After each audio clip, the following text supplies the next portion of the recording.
L'équipe de France mise tout sur Kylian Mbappé après le forfait de Karim Benzema, le match d'ouverture complètement raté par le Qatar, toutes les dernières infos autour des Bleus, mais aussi le programme du jour.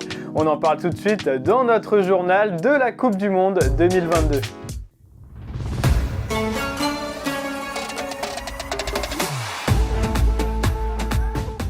C'est désormais acté, l'équipe de France devra faire sans Karim Benzema au Mondial 2022.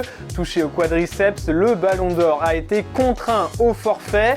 Mais alors qu'il pouvait encore faire appel à un remplaçant, Didier Deschamps a choisi de ne convoquer personne car il mise désormais tout sur un seul homme, Kylian Mbappé. L'attaquant parisien va maintenant avoir toute la pression sur ses épaules. Révélé aux Jeux du Monde en 2018 lors de son premier mondial à 19 ans, il est 4 ans plus tard le leader offensif des Bleus et il est aussi celui sur qui tout le monde compte pour faire la différence. C'est un joueur qui peut faire la différence à tout moment, on le sait. Après, on va essayer de le mettre à lui, à toute l'équipe, dans les meilleures conditions. C'est un joueur extraordinaire sur le terrain et en dehors du terrain. Et c'est un cadre aujourd'hui dans l'équipe de France. Un rôle et des responsabilités qui conviennent plus que jamais à Kylian Mbappé. En 2018, Paul Pogba et Antoine Griezmann étaient vus comme les leaders de l'équipe de France championne du monde. Mais c'est maintenant au numéro 10 des Bleus d'occuper ce rôle. Encore plus s'il veut entrer dans l'histoire et atteindre son objectif de devenir tout simplement le meilleur joueur du monde.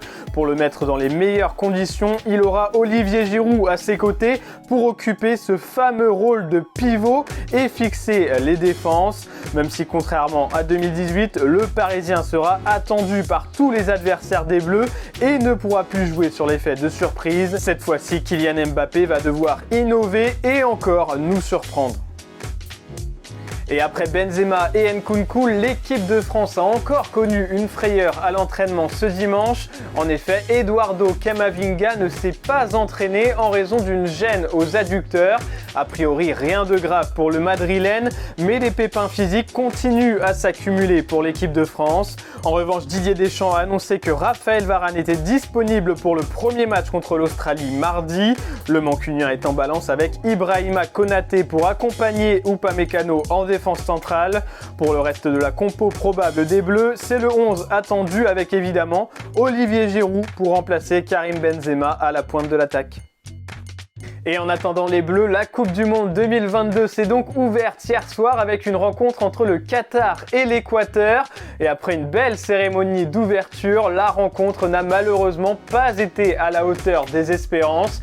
Et la faute à une équipe qatari tout simplement pas au niveau. Le pays hôte a très rapidement encaissé 2 buts d'Ener Valencia, l'attaquant équatorien. Et l'addition aurait pu être encore plus lourde si les Sud-Américains avaient été un peu plus efficaces dans le dernier geste.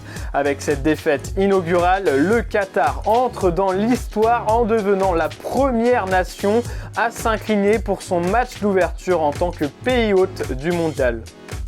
Et on peut donc dire que la Coupe du Monde 2022 débute réellement aujourd'hui, ce lundi, avec 3 affiches dont un choc au sommet dans le groupe A entre le Sénégal et les Pays-Bas à 17h. Une rencontre qui se disputera évidemment sans Sadio Mané, forfait pour le mondial après sa blessure au genou. Dans un message posté sur ses réseaux sociaux, la star de la sélection sénégalaise est sortie du silence après sa blessure et a apporté son soutien à ses compatriotes. Les 2 autres matchs du jour verront l'Angleterre, finaliste du dernier Euro, affronter l'Iran à 14h et les États-Unis face au Pays de Galles de Gareth Bale à 20h. 3 rencontres à suivre évidemment sur le site de Made in Foot. Et voilà pour ce journal de la Coupe du Monde 2022 du lundi 21 novembre. Merci de nous avoir suivis. N'oubliez pas de vous abonner et de liker cette vidéo. Et on se retrouve bientôt pour un nouveau journal de Made in Foot.